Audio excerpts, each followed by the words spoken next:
Welcome, everyone. Um, Very nice to see the three wonderful panelists. My name is Namita Datta, and I work at the World Bank. And I head a global program that's called Solutions for Youth Employment. It's based in the social protection and jobs global practice of the World Bank.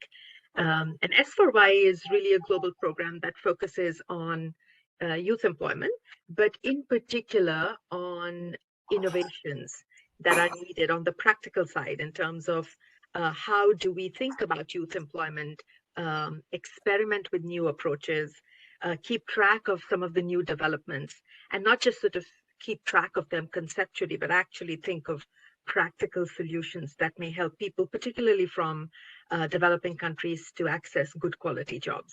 So that's the overall focus. And every month, at least once or twice a month, we get together with experts and exciting panelists who share with us their insights on some of these new developments. And today's webinar is an example, and it's really exciting. Today we'll focus on the metaverse.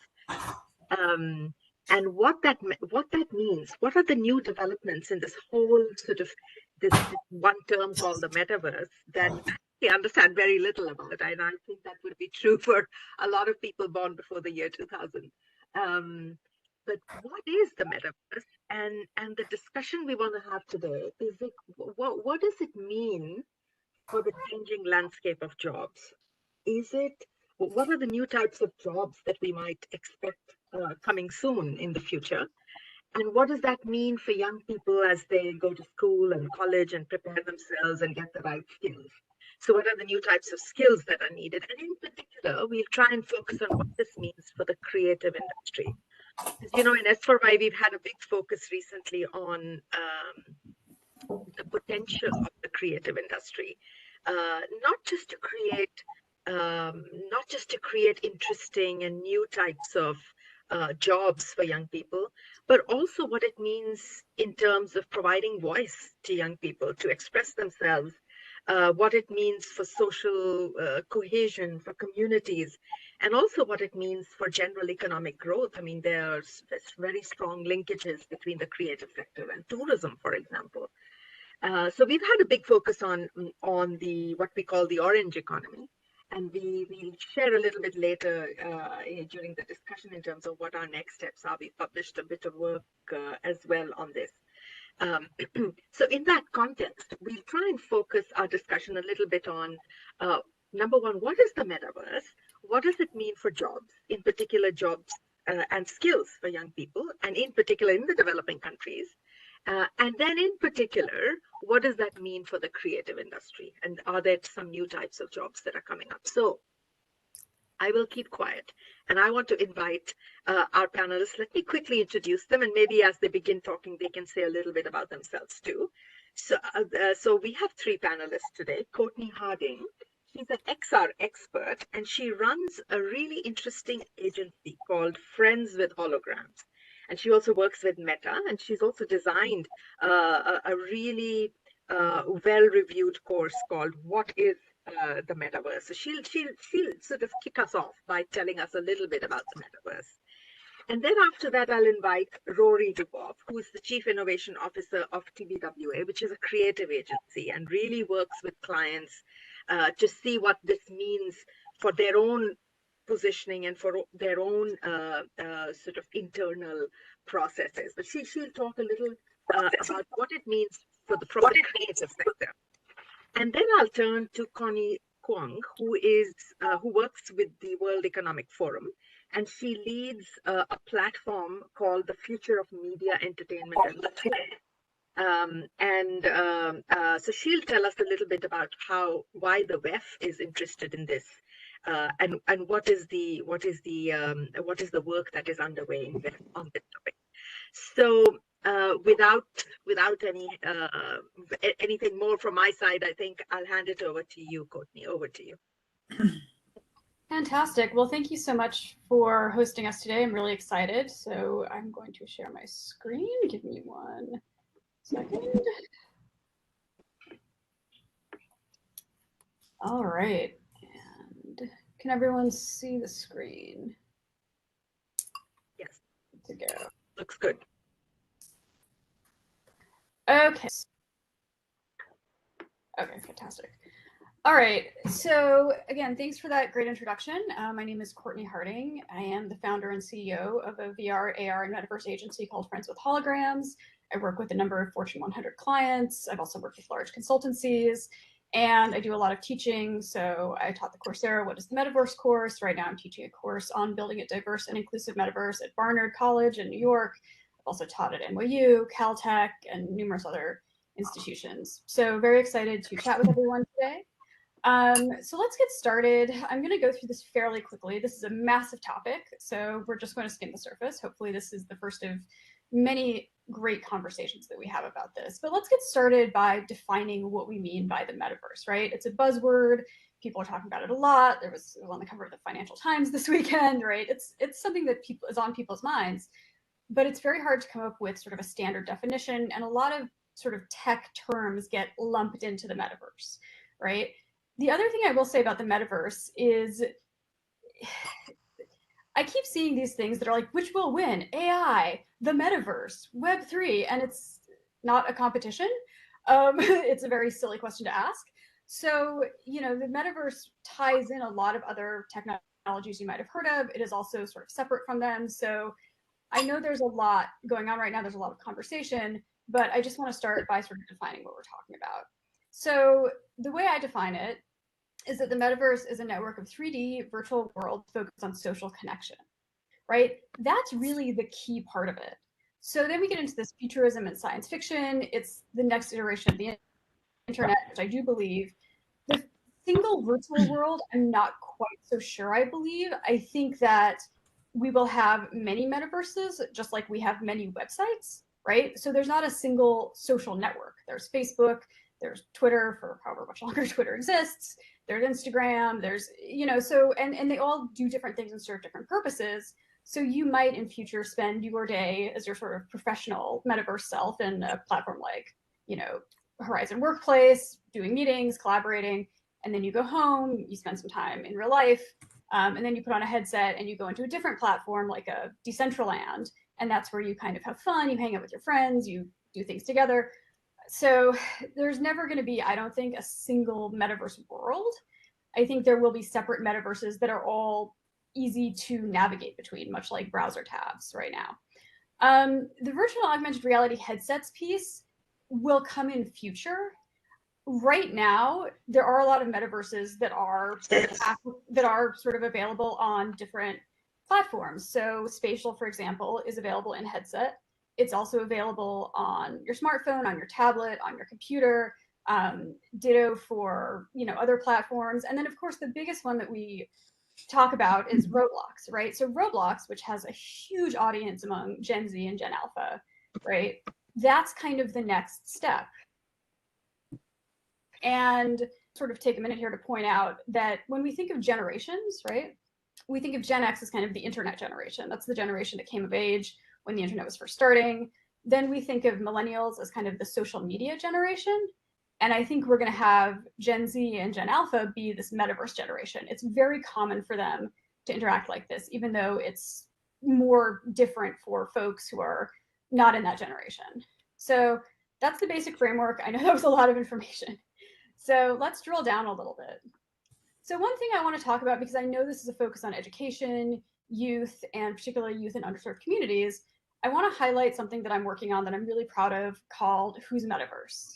And Who's Metaverse is a really amazing program to connect youth in underserved communities to opportunities to learn about and co-create in the metaverse, right? So Light School is a product of that. That's the curriculum part of it. And it's this platform that allows folks to learn and connect and collaborate and share. So it's not just, sort of this top-down teaching, although that is part of it. It's very much about co-collaboration and co-creation. And what we really want to do is have students from these underserved communities all around the world really have a big part in building out the future of the metaverse. We're in an amazing place right now where there is so much to be built. The future is still really to be written on how this technology turns out. So I think this is a really great opportunity to make sure that, unlike some earlier instances of the internet, where the people who built it were demographically very similar, right? This is an opportunity to make sure that everyone has a voice, and that's going to lead to a much richer experience for everyone involved. So let's talk about using virtual reality in the metaverse, right? Why would we use this technology? Why do we want to bring this into our communities? And especially for learning, education, and training. So, in a lot of situations, it's not feasible to train in the real world. It's not feasible to do some of these things in real life, right? With virtual reality, there are situations where it's dangerous or it's expensive to train and learn in the real world. And in the broader context, it's not easy to get together with 20 of your friends in real life. People have to travel, there's a lot of sort of headache involved, but it's very easy for everyone to just hop in the metaverse and be together and collaborate and co-create. So there's those instances. And then in others, learning can shorten the training cycle, employees get out in the field more quickly, they produce results more quickly. So there's a lot of data about how this training works really well and why companies should be investing in this for education and training. So we'll talk more about advantages. Sorry, there's some background noise coming, so can everyone else make sure they're muted? Because I can hear clinking and clanking, and it's very distracting.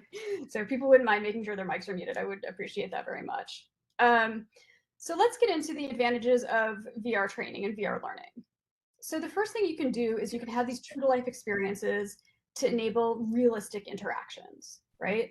You can use it anywhere as often as needed. And that's a really powerful thing if you have people on these kind of asynchronous schedules. You can have people collaborating asynchronously and then move things a lot more quickly. You can also have discussion for further learning. So none of this technology is meant to really replace a lot of other things as it is meant to augment it. So you will still need in-person training, in-person learning, in-person work, and we'll go into that more specifically in a case study that I'm going to share. But this is a great way to kind of jump ahead of that to cut back on a lot of the stuff that leads up to it. So I'll share a couple of case studies, and the first one I'll share is about workplace inclusion. And what's funny is so this piece was built in 2018, and I'm actually doing another piece similar to this that I'm shooting this weekend. So same concept, different cast, different script, but similar conceptually for different client. But in this case, we really wanted to create something that helped the user or made the user feel excluded in a workplace setting, right? So the brief here was DDI, which is a consultancy, they wanted to sell in this training on inclusion and why that's important in the workplace, but they were running into a lot of resistance because a lot of folks who they were trying to sell to had never felt that before. It just wasn't a big deal to them. So it wasn't a big deal. So, oops, echo of some sort. So what we did was we created this piece where you came in as the user, you came in as yourself, you came in as an employee at a large company, which is the target audience for this, and you got to sit in a room with these women who are pretty exclusive, right? They're, really just kind of leaving you out, they're contradicting you, they're ignoring your ideas, and it's just a really sort of unpleasant, frustrating experience to be in. And that's the point, right? The point of this is not to like rotely learn a skill. In this case, the point was to really have a visceral feeling that you couldn't have before. And that's what makes this technology so powerful. So you can see the last section of the slide, somebody said this wasn't a conversation, it was an emotional experience, right? He went ahead and changed his behavior, how he conducts meetings, how he runs his company. So this is the type of thing that, again, is really powerful and can make a real difference. The next case study I wanted to highlight is this child welfare piece. So Accenture's Health and Public Service Division wanted to use VR to accelerate training for social workers to get them experience in the field more quickly. So the result is this 20-minute long voice-activated VR experience that allows users to ask questions and get answers based on the question they chose. So it was a branching narrative and a different outcome. Everyone got different pieces of information, and then they had to make a decision. So this, again, it's a very emotional piece. It's a very visceral piece. People would get upset when they watched it. And you see here these results, right? This huge decrease in turnover, this huge decrease in training costs. Like, these are really important results. And again, I think that's so key to this, right? Like, this is not just the type of thing that's nice to do, or it's interesting, or it's techie, or, oh, people will think we're cool, we're cutting edge. Like, this really will save organizations and schools and educational platforms time and money. And that's really important right now. And the last case study I want to highlight is KLM, which is the Dutch airline. I actually was able to go to their headquarters in Amsterdam a couple of years ago and test out some of these, and they're really fun and they're really well done. So they developed this VR training for pilots who fly short haul. So they're sort of like, city to city flights for City Hopper. And you start in this virtual cockpit, then you do this instructional video, then finally you walk around. So the great thing about this piece, which I got to do, and I crashed the plane a million times because I wasn't taking it super seriously, but the great thing about this piece is it allows the pilots to, again, make as many mistakes as they need to, spend as much time as they need to really learn, really internalize the information, and then it keeps the planes from actually having to be flown until the pilots are really ready. Because right now, a lot of airlines, like they do the training in the classroom and then the pilots have to log a certain amount of hours, and that keeps the planes from being flown between destinations and making money. So the pilots benefit from the training. The training is a more effective use of time. It saves costs. They can keep the planes like flying from point to point rather than just out sort of circling around. And again, KLM is really excited about this. They are going to use it to replace other training. Obviously, you still do have to get behind the cockpit and fly a plane in order to be certified as a pilot, but this will cut down on a lot of sort of the lead up training. So again, really interesting case studies, really interesting examples of just the different things you can do with learning and training in the metaverse. So that I will stop sharing. So those are, again, just like a really small handful of examples, right? I could share a lot more examples. I can share a lot more, but I know we only have an hour. We're almost 20 minutes in. So I will kind of leave you with that. I'll leave you with those ideas. And I'm really excited to get to the Q&A and hear more about what people are working on and how people are thinking about this.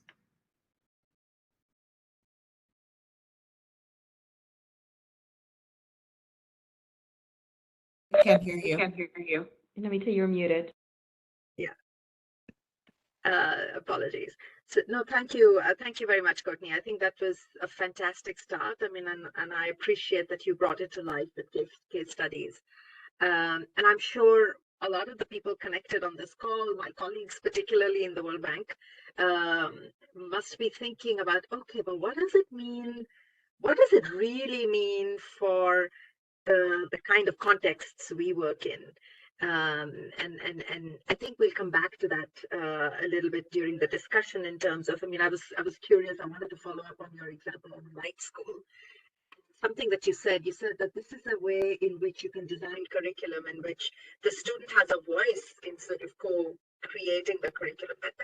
That was really interesting. And I was just curious if you could say a little bit more in terms of how exactly that would happen. And then the other thought that came to my mind was, during COVID, we struggled with continuing to keep sort of schools and colleges open and making sure education wasn't disrupted, which it was, with even simple things like providing sort of digital learning modules that students could go online and continue learning. Even that was challenging. And so this is probably just another level. And I'm sure that that's what's going on in a lot of minds, particularly with my colleagues, but we'll come to that in the discussion. But I also wanted to encourage everyone that let's keep this informal and light and vibrant. So just feel free to put whatever thoughts are coming, reflections, questions, just put them in the chat box, please, and I'll try and get to them quickly. Can I invite Rory? Rory, if you can share with us a bit about what this means from the creative industry point of view. Yeah, sure. So Courtney shared some of her work, and what's interesting is actually Courtney and I met because my prior role, I was at Accenture for the last I guess 5 years, and I recently joined a new company called TBWA. Can you see my slides? I only have like 2 or 3, so not many. So TBWA is a global company. We're 11,000 people, and basically we work in brand experience, advertising, commercials, everything. Lots of accolades, but in case people don't know, we are recognized as an innovative company, and I think there's a lot of brands. Usually, it's easy to identify a company based on who they work with, but Apple's one of the key market clients. We do all of their work. And so Apple, Adidas, Gatorade, a bunch of different stuff. And as you can imagine, all of these brands have been asking over the last 2 years, what's next? How do we deal with, there's an echo there, the metaverse. When I was at Just Accenture, request everyone to kindly mute themselves. I think it's just a bit disturbing for the speaker. If you don't mind, please, just taking a minute to check, are you really on mute? thank you.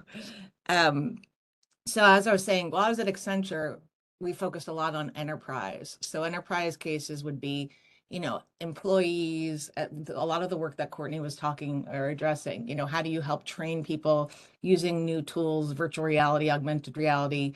But now I'm a bit more focused, I would say, on the consumer side. And I wanted to include this, actually, we don't need to see it. I think this summarizes the metaverse, is such a kind of ephemeral term. And this is a little cartoon that talks about, in the 80s, consumers will always pay attention to our TV ads. And this is from a marketer or creative perspective. In the 90s, consumers are going to visit our brand website. In 2000, consumers want to be our friends and like us on Facebook. And this is kind of where the focus. And then 2010, it was all about, giving us data, tracking people, getting their personal data, getting them to join loyalty clubs. And now it's all, consumers want to hang out with our brand in the metaverse. And you see this girl has a headset on. And so the metaverse, as Courtney was kind of talking, is if you're confused and not sure, just to put a little bit more clarity on it, all it really is taking the 2D web and making it 3D. So a lot of things that we would have called a website experience 2 years ago, people are referring to as the metaverse now. If you go to a website that has 3D interaction, it's the metaverse. If you put a headset on in VR, it's the metaverse. If you use a snap lens on your phone, it's the metaverse. So I would caution not to be too intimidated or overwhelmed by all the terminology that's being thrown around what this metaverse is, because a lot of it is just digital interaction and engagement. However, there's also a whole area of the metaverse that is opening up a whole new world that wasn't part of Web 2.0. This last chart I just wanted to share. This is actually, I don't know if you can see it very well. I think this is from the World Economic Forum, this slide, or it wasn't a presentation, but you can see here the business sectors that are investing in the metaverse. And like I said, you could question what exactly are they using as the definition of the metaverse, because a lot of people are just throwing in anything that's digital into the metaverse, which is, basically the whole internet and anything 3D. But you can see here, obviously, computer and IT are at the top. It's interesting, education, which was your question that just came up, finance, and then marketing and advertising. And I guess that would be the space that I sort of play in. I think our questions, are going to get into the different areas. You can see medical and health, technology and innovation. I'm not sure specifically travel and hospitality, but there are a lot of different use cases for each of these. And there's a whole, another word that's kind of a bit confusing that people interchange with the metaverse is this idea of Web3. Web3 gets into things like the blockchain and NFTs, and it gets even more confusing. But I think ultimately it's opening up new economies. And so for some of this stuff, it's about new experiences. And for some of it's about like creating new economies and new ways of doing business. But for sake of moving forward, because we could talk a lot and we can ask questions, I'm going to pass it forward, Connie, and then we can come back and we can ask questions if that makes sense.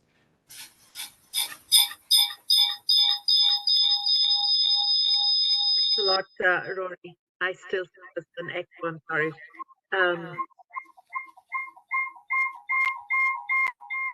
Wow. No, thanks a lot, Rory. And I really appreciate your focus on definitions. And maybe when we come back, you might help the audience with actually helping us define a few terms. Like you said that right now we're using metaverse interchangeably with just about anything that's related to the internet. But maybe for the audience, if you don't mind clarifying, what is Web 2 and what is Web 3 and what is Web 3.0 and what does it really mean? I mean, just I think some definitions might be interesting. And I think the other thing that you said was the business sectors, and it was that graph was interesting. In the business sectors that are particularly looking into this are education and health. I mean, two sectors that we care about a lot, right? So maybe you could expand a bit more on what are those applications and what does it require an organization to really take advantage of these new developments in terms of cost. But then maybe I'll hand it over to Connie. Connie, over to you.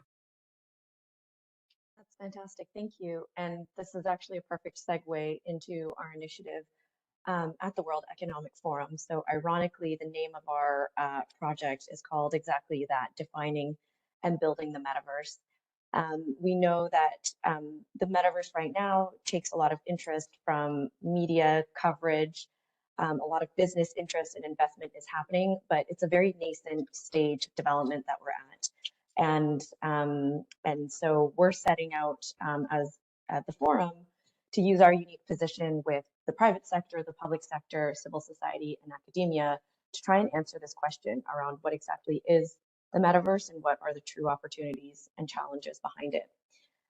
So we come into this project with an understanding that there's a certain level of inevitability behind the development of the metaverse. It's really just another way of talking about the next wave of digital transformation that's coming.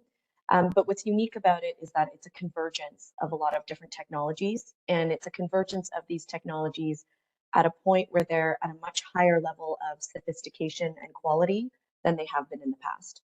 So consider, virtual reality's been around for a while, AR, AI, but a lot of these are reaching a tipping point, and it's in their combination in the future that's really going to take us to a much more tech-enabled and tech-optimized world. And so our goal working on this project is really to guide the development of this space to be as open, as interoperable, and as economically viable as possible. And centered in all of this is a strong core and understanding of ethics that might impact everything from regulatory frameworks to the technology choices that we make and the new business models and economic opportunities that might evolve from this.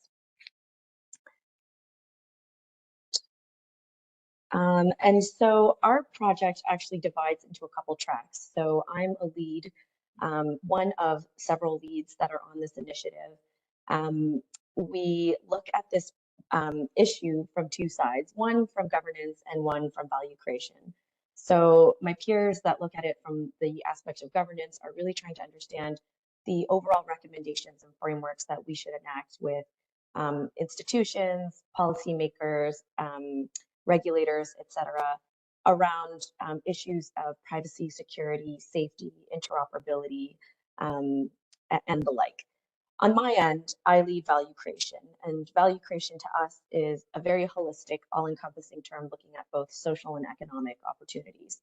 And so we are investigating the new value chains that might emerge, the future states of work, education, and civic life, and of course, some of the inherent trade-offs that might come in these areas when it comes to accessibility, connectivity, sustainability, and well-being. And so it's great to be here to be interacting with this group because, of course, understanding the implications for our future of work, for youth employment, for the creator economy, that all falls under some of the investigations we have ongoing under value creation. And so in this respect, what we're intending to do and what we've already started to do is create content with our series of partners just to bring to light more neutral and level content in this space. And it's really, for us, a great area for insights sharing and peer-to-peer dialogue when you participate in our work stream and in our groups.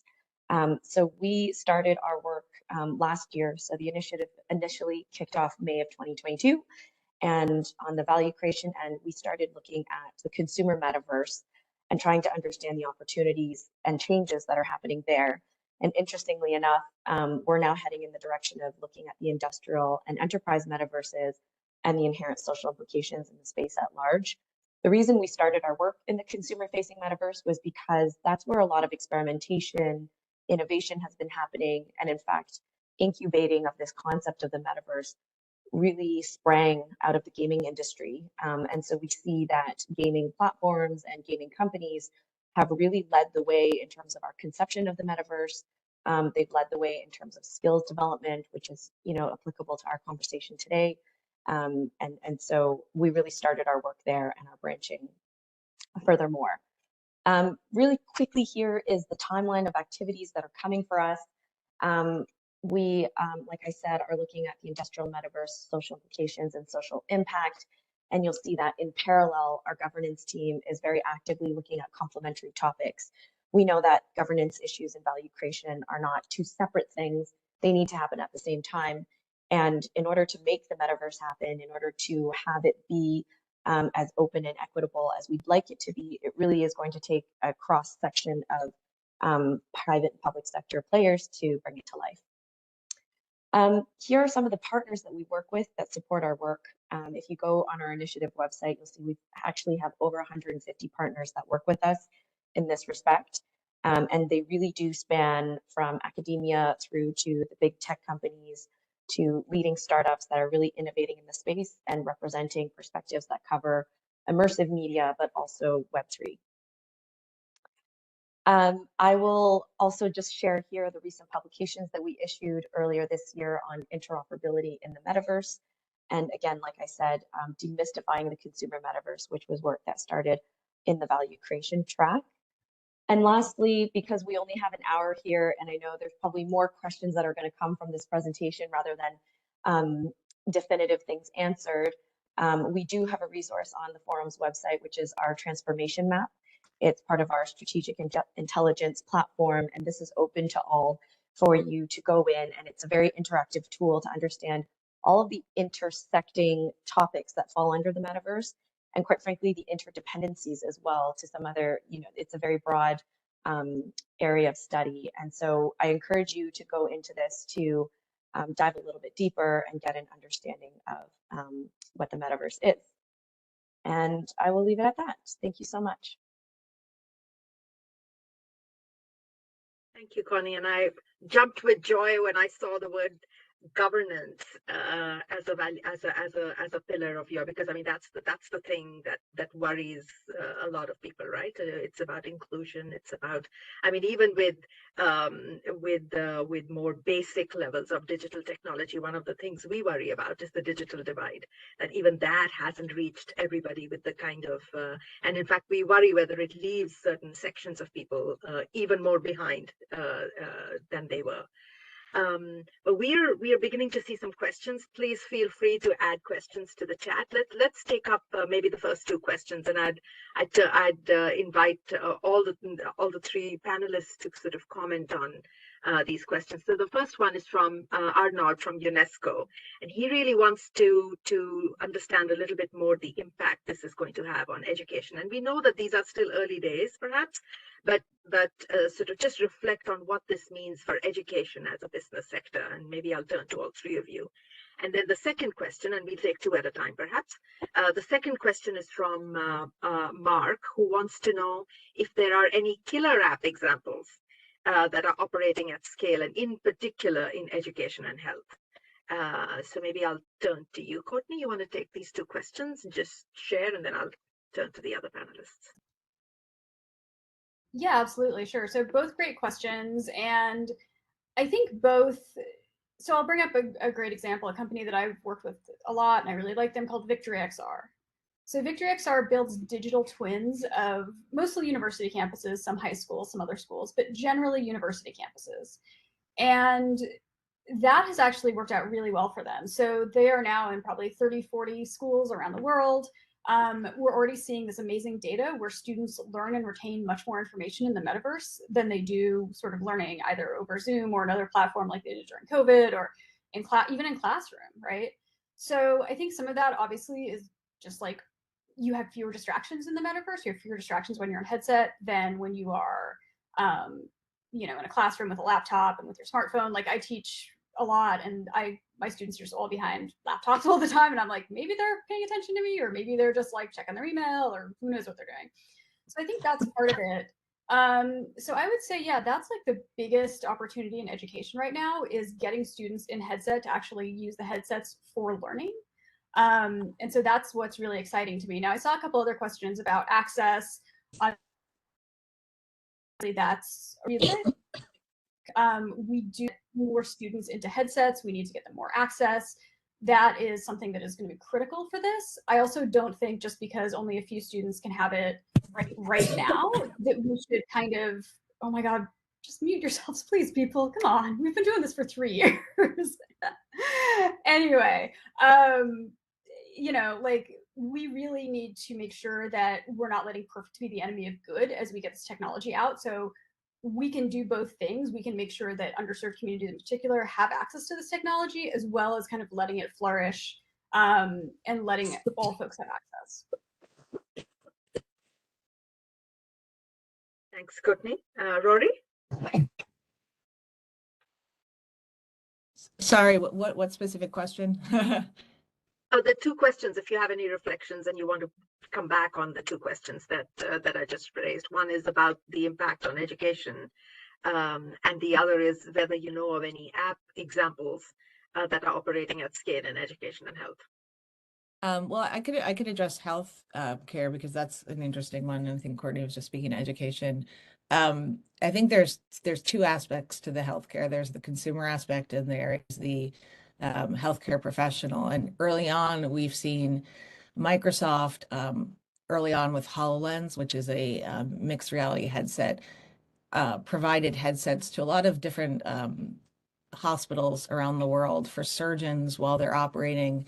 They wear the headsets, and it gives them additional layer of guidance in terms of information, key critical information, maybe while you're operating or performing heart procedures or other sort of procedures where data is key at that moment.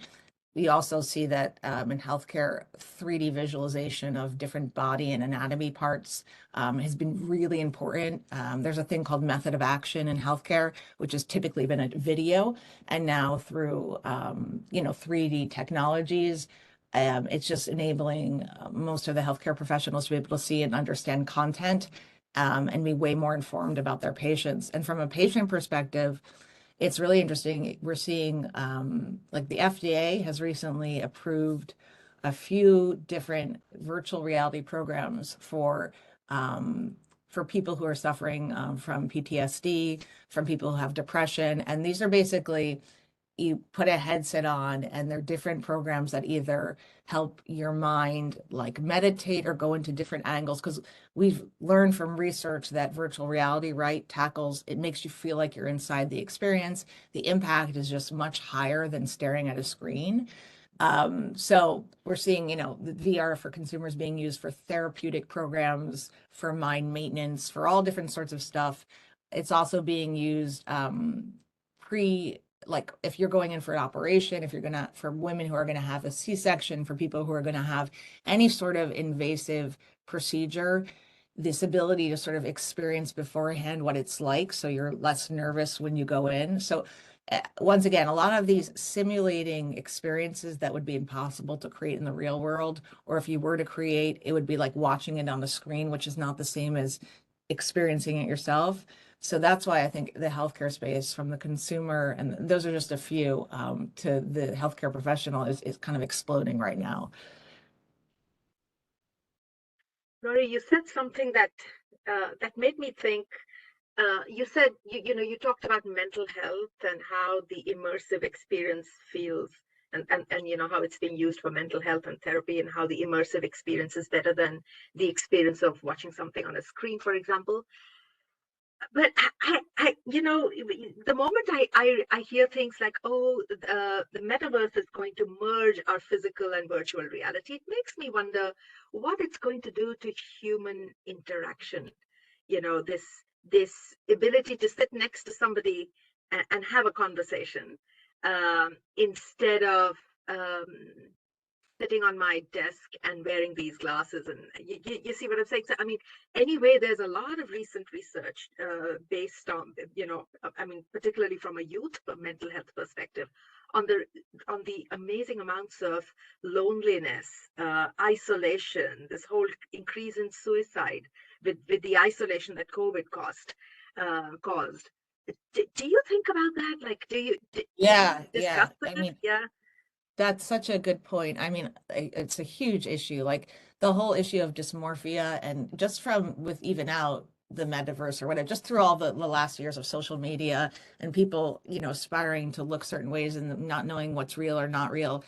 um, these are challenges. I think they're big challenges. I think it also goes back to what the metaverse is and being more specific in defining it, because scenarios where the metaverse is, an individual experiencing in a headset versus a scenario where you have your glasses on and the entire world around you is filtered versus a scenario where you yourself are embodying in the 3D avatar and taking on a different persona that's not you. And maybe, each of these situations, like to your point, all touch upon reality versus fantasy.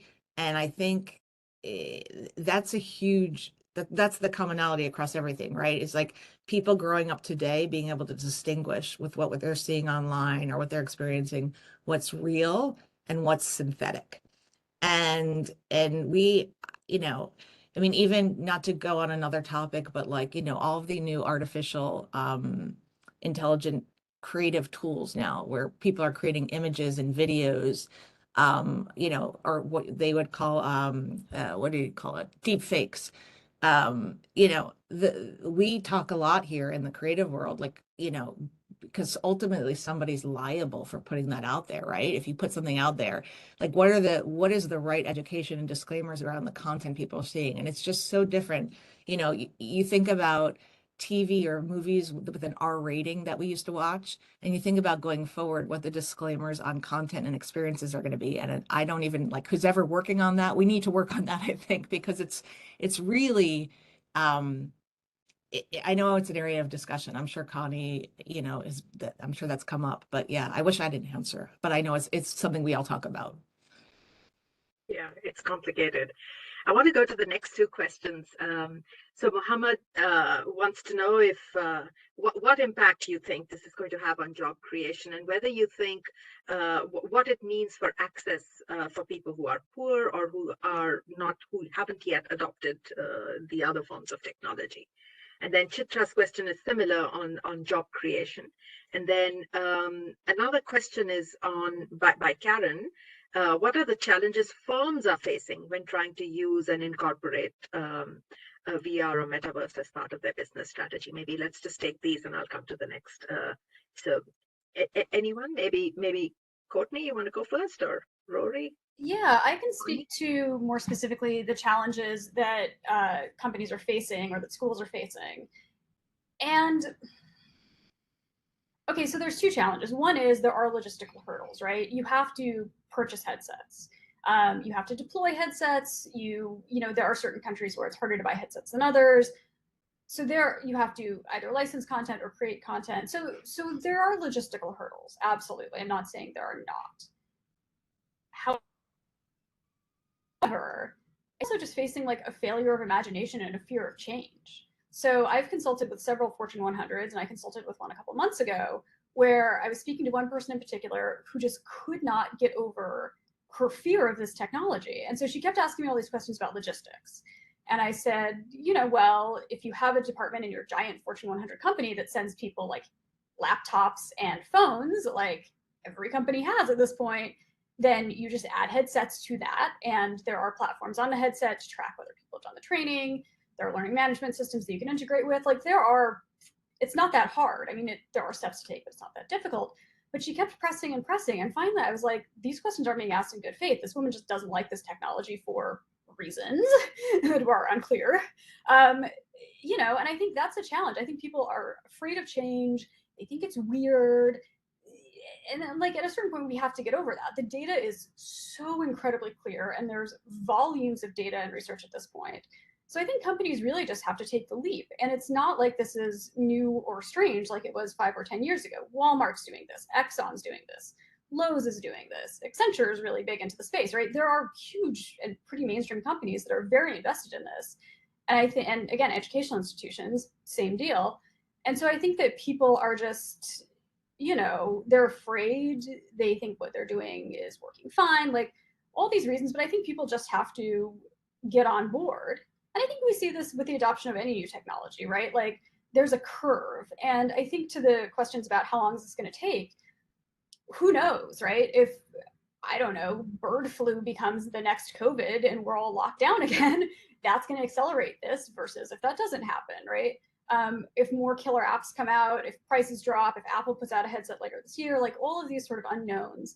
But I will say this. So, and I do work with Meta. They are one of my clients. So I'll just disclose that right there.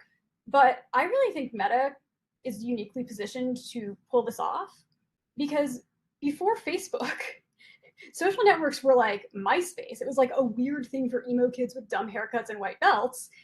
And now Facebook has 2 billion monthly active users. That's a third of the planet logging into a social network. So they took this thing from being like weird and niche and for kids to incredibly mainstream and all over the place. And I don't see a reason why they couldn't do that again with this technology, right? So I think that it's going to take time. It's not like tomorrow everyone's in the metaverse. That is foolish to think that.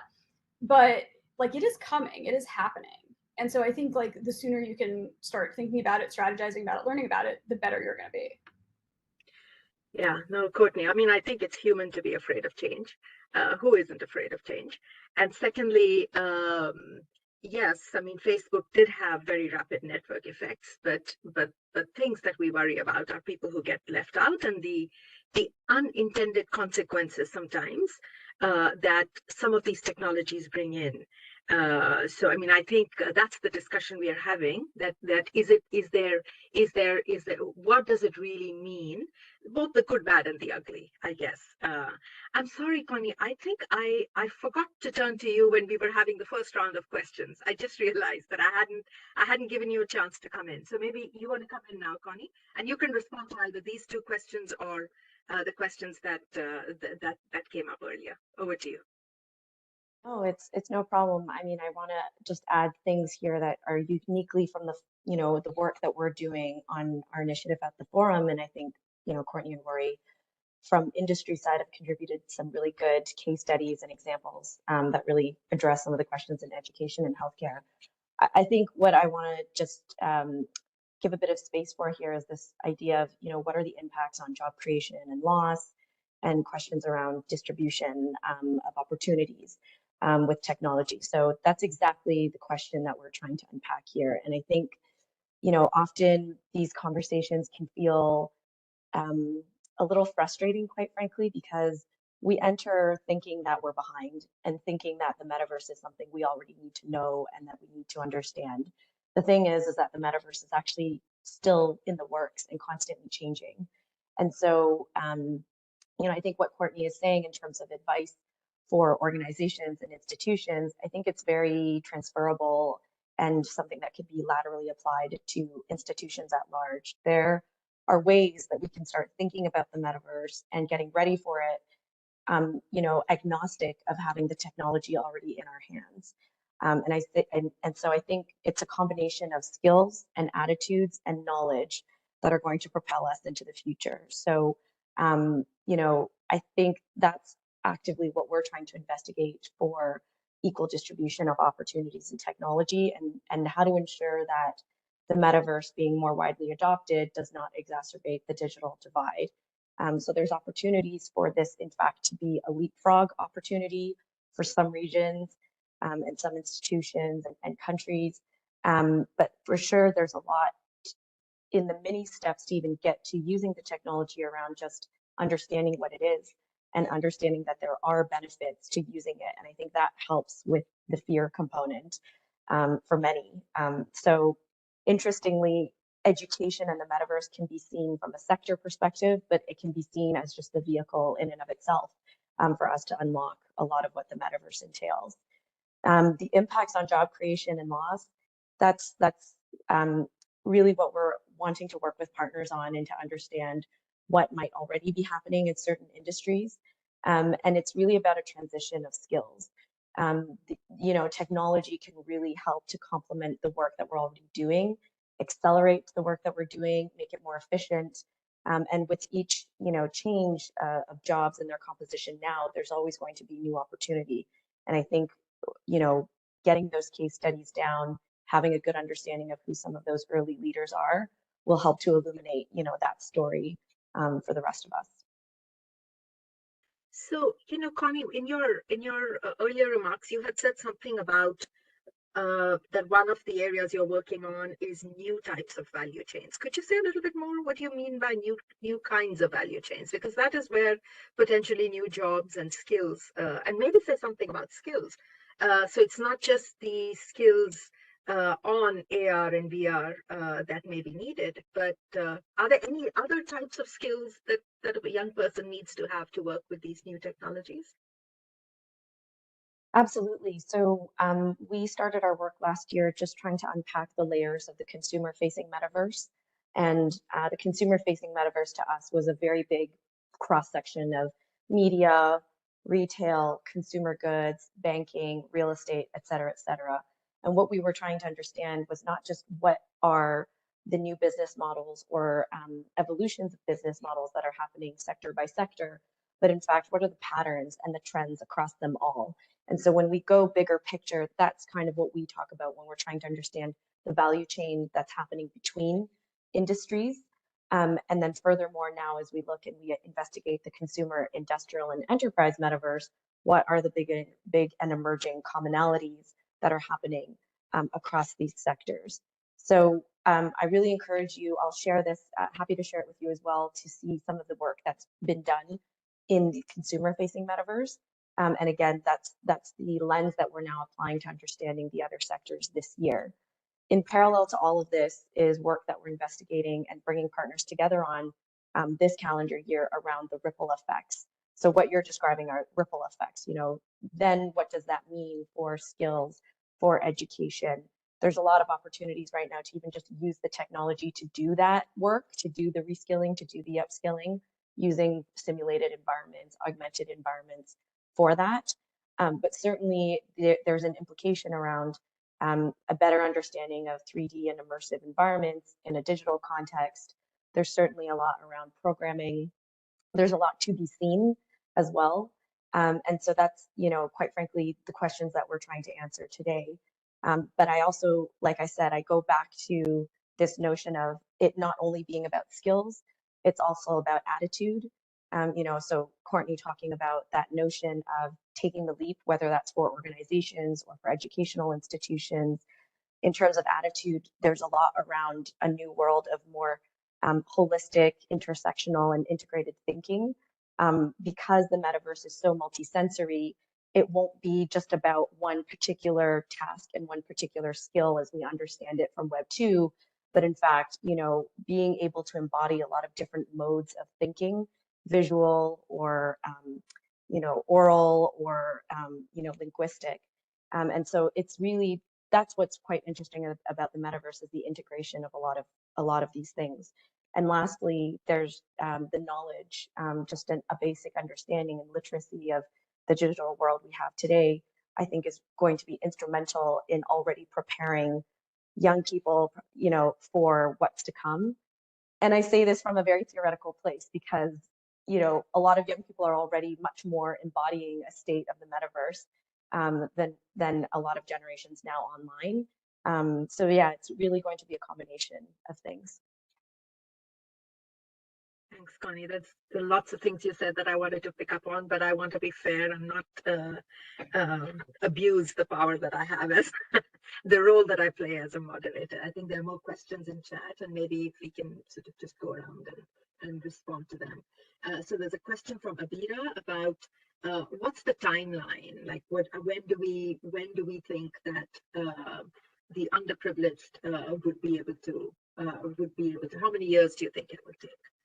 And then another question from Joachim about potential for companies other than the Fortune 500 companies, the small and medium companies maybe. And then a third question, I think it's for Courtney. What would you estimate to prepare a training in the metaverse, which normally takes 3 to deliver in the real world? Yeah, 3 as in, okay. 3 what? Hours, days? Okay, that was my question too, and I read that question. Anyway, over to you on the first 2 questions, perhaps, on the timeline and also on the potential for smaller companies. Yeah, on the timeline, gosh, if I had a crystal ball and I was a psychic, I would probably be very wealthy on a private island somewhere and not working, although I love what I do.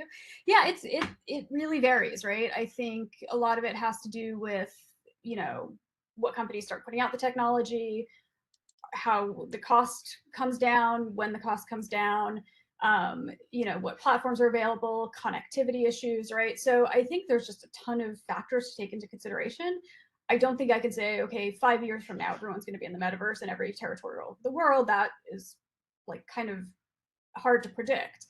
I will say that I have seen a lot of interesting stuff coming out of more developing countries because they are like more curious, I think. So there was something that I posted a while ago, and again, it's an incredibly unscientific thing. I want to be very clear. It was basically like Twitter sentiment analysis from, is the metaverse good or bad? And then it's, sort of broken down by country. So again, very unscientific, but all of the countries that were most optimistic and excited were developing markets. All of the countries that were sort of the most scared or the least optimistic were like Europe and America and like Western markets.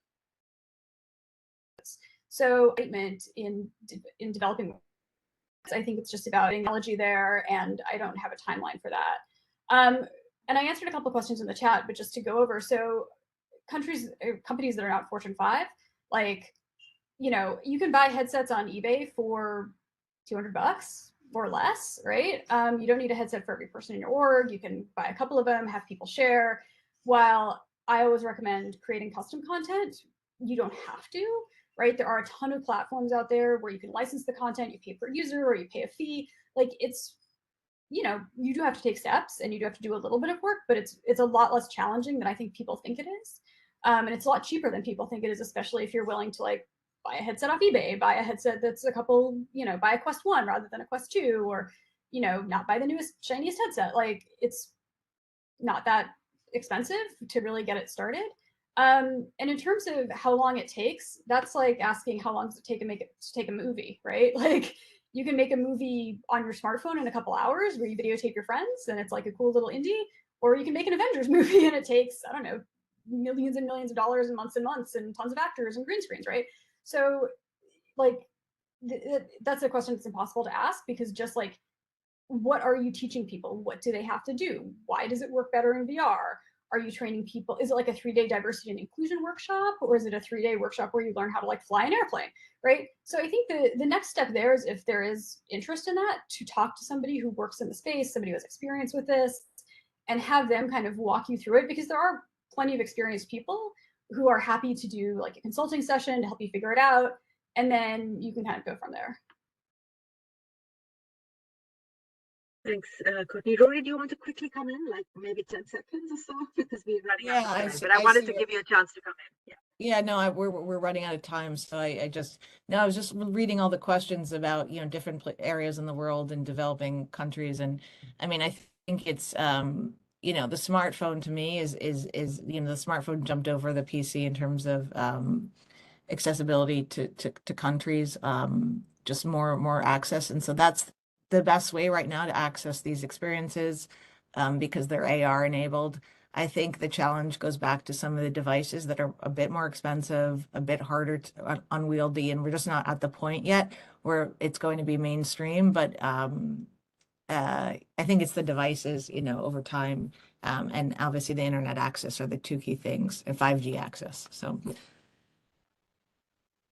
Yeah. I think we have run out of time. There are more questions in the chat that we didn't get to, and one in particular that we should have gotten into but didn't have the time is the whole regulatory implications on it. I mean, the moment you say decentralized web, and the moment we start saying it's based on blockchain and it's peer-to-peer transactions with Web3, etc., then you wonder whether developing countries, particularly the governments, have the capacity to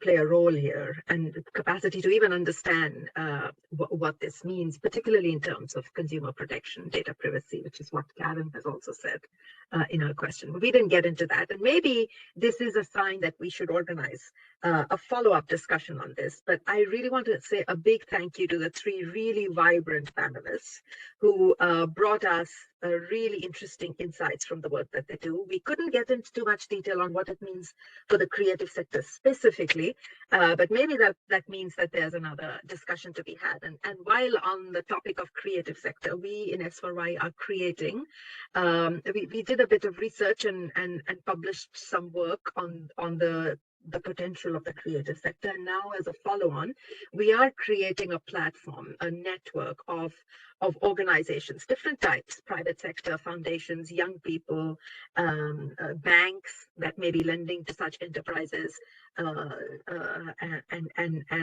other development organizations coming together on what does this mean for the creative sector, particularly from the point of view of jobs and skills that young people need. But also, are there constraints that the creative sector, not particularly only in implications of the metaverse, but generally the growth of the creative sector? What are the constraints they face? So we'll be sharing a little bit more about what the plan is for that platform. We are very excited. And if any of you are interested in being part of that conversation, please do reach out. So big thank you to the three panelists. Thank you, Courtney. Thank you, Rory. And thank you, Connie. And thanks to my colleague, Jamie, for pulling this session together. We'll share the recording on our website maybe in a day or so. So thank you all once again. This was a really good discussion. Thank you. Thank you so much. Thank you. Thank you. Thank you all.